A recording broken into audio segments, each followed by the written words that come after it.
اللہ کے حبیب صلی اللہ تعالی علیہ وسلم جب تشریف لے گئے مدینہ منورہ، اور آپ جب تشریف لے گئے تو اس وقت بہت سے لوگ حاسدین بن گئے.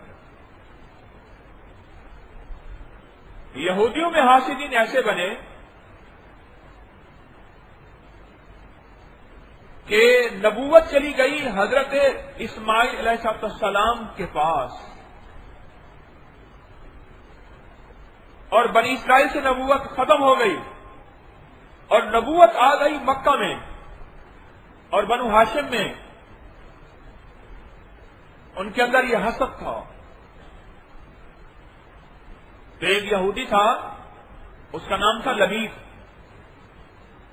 بن عاصم. لبیب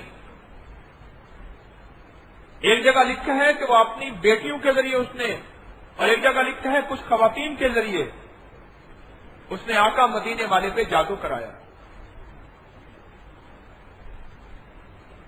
اس جادو کا اثر دین کے معاملات میں تو نہ ہوا، دنیا کے کچھ معاملات میں بھول چوک کی شکل میں اس کا اظہار ہوا، جسے میرے آقا نے محسوس فرمایا.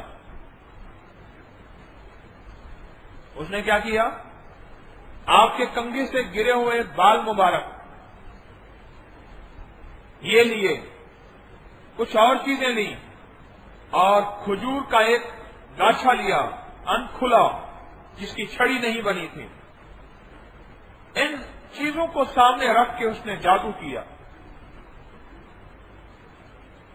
اور ایک کنواں تھا، اس کا نام زروان تھا. اس کنویں کے اندر رکھ کے اوپر پتھر رکھوائے.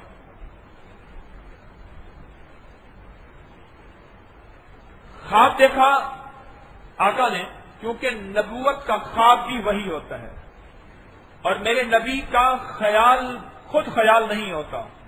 میرے آقا کی ہنسی بھی ہنسی نہیں ہوتی، وہ بھی امت کے لیے عمل ہوتا ہے.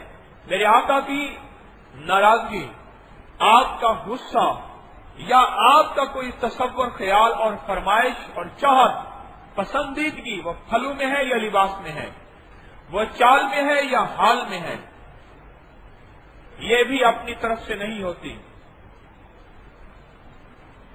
تو دو فرشتے آئے، ایک سرہانے کھڑے تھے، ایک پائنٹی کی طرف، جہاں حضور آرام فرماتے.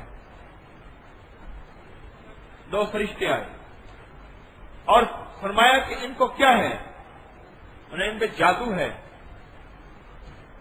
ان کا جادو کیسے ٹوٹے گا؟